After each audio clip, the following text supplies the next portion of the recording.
ఛత్తీస్గఢ్లోని గరియాబంద్లో జరిగిన ఎన్కౌంటర్లో 12 మంది మావోయిస్టులు మృతి చెందారు. 12 మంది మావోల మృతదేహాలను స్వాధీనం చేసుకున్నట్లు గరియాబంద్ ఎస్పీ తెలిపారు. నిన్న గరియాబంద్, డిఆర్జీ, ఒడిశా ఎస్ఓజీ దళాలు కూంబింగ్ నిర్వహించాయని, తమ సిబ్బందిలో ఒకరు కాల్పులో గాయపడ్డారని పేర్కొన్నారు.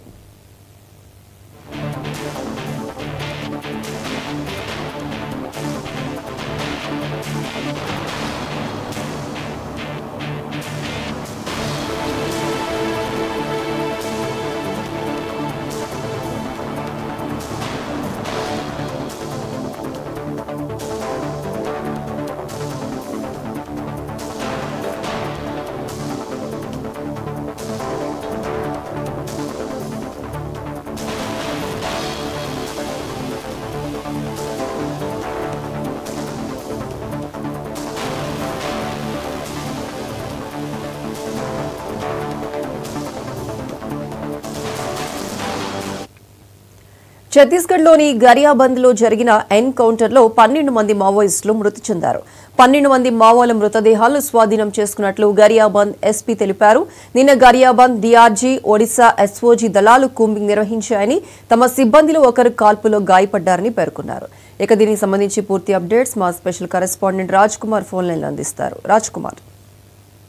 ఎస్ ప్రియాంక, ఛత్తీస్గఢ్ లోని గరియాబంద్ లో భారీ ఎన్కౌంటర్ కూడా జరగడం జరిగింది. దీనికి సంబంధించి ఇప్పటికే అంటే అక్కడ గత కొద్ది రోజులుగా కూడా ఆపరేషన్ చేస్తూ ఏదైతే నక్సల్స్, మావోయిస్టులు అందరినీ కూడా ఏరివేసే ప్రక్రియ కూడా కొనసాగుతున్న నేపథ్యంలో దాదాపు వారందరిపై కూడా ఎక్కడున్న సమాచారం తెలుసుకొని భారీ పటిష్టమైన అడవిని మొత్తం కూడా గాలింపు చర్యలు చేపట్టారు. పక్కా సమాచారంతో గరియాబంద్ లో మావోయిస్టులు ఉన్నారన్న పక్కా సమాచారంతో వారి క్యాంపు పై కూడా దాడి చేయడం జరిగింది. మొత్తం భద్రతా బలగాల మొత్తం కూంబింగ్ నిర్వహిస్తూ వారందరినీ కూడా ఒక్కసారిగా కూడా భారీ ఎన్కౌంటర్ కూడా చెప్పుకోవచ్చు. మావోయిస్టులకు పెద్ద ఎదురు దెబ్బగా కూడా చెప్పుకోవచ్చు. దీనికి సంబంధించినటువంటి ఎన్కౌంటర్ లో దాదాపు 12 మంది మృతి చెందడం జరిగింది. ఈ 12 మందిలో ఇంకా మృతుల సంఖ్య పెరిగే అవకాశం ఉంది. దీనికి సంబంధించినటువంటి ఇంకా పూర్తి స్థాయిలో అంటే దీనికి సంబంధించినటువంటి ఇటు పోలీసులు కూడా కొంతమంది గాయపడ్డట్టు కూడా తెలుస్తా ఉంది. దీనిలో దాదాపు భద్రతా సిబ్బంది, దానికి సంబంధించినటువంటి పెద్ద ఎత్తున ఆర్మీ విభాగాలతో పాటు అందరూ కూడా పాల్గొనడం జరిగింది.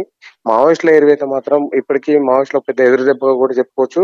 గత కొద్ది రోజుల కింద 18 మందిని ఎన్కౌంటర్ చేసిన నేపథ్యంలో ఇప్పుడు మరోసారి 12 మంది ఎన్కౌంటర్ అంటే ఇది ఒక్కసారిగా ఇది ఎదురు దెబ్బగా కూడా చెప్పుకోవచ్చు. కానీ నక్సల్స్ ఏరివేతలో మాత్రం భద్రతా బలగాల మధ్య పెద్ద ఎత్తున కాల్పులు జరగడం, వారందరూ కూడా ఎన్కౌంటర్ లో మృతి చెందడం, ఇప్పటికే 12 మందికి పైగా కూడా ఈ మృతుల సంఖ్య ఇంకా పెరిగే అవకాశం ఉంది. కానీ దానికి సంబంధించినటువంటి దీనికి ఒక పోలీసు భద్రతా అధికారి కూడా గాయపడ్డట్టు కూడా తెలుస్తా ఉంది. ఇంకా కూంబింగ్ చర్యలు ప్రారంభిస్తాము, ఇంకా వారు ఎక్కడున్నా కూడా ఏరివేస్తామని కూడా పోలీసులు చెప్తున్న నేపథ్యంలో ఇది మాత్రం మావోయిస్టులకు పెద్ద ఎదురు దెబ్బగా కూడా చెప్పుకోవచ్చు.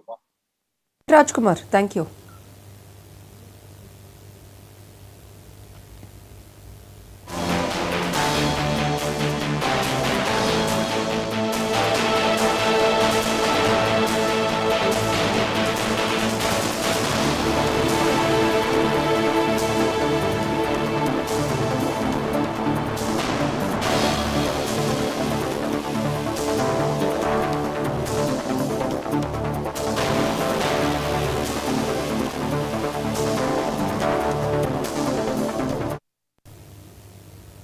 బాలీవుడ్ హీరో సైఫ్ అలీ ఖాన్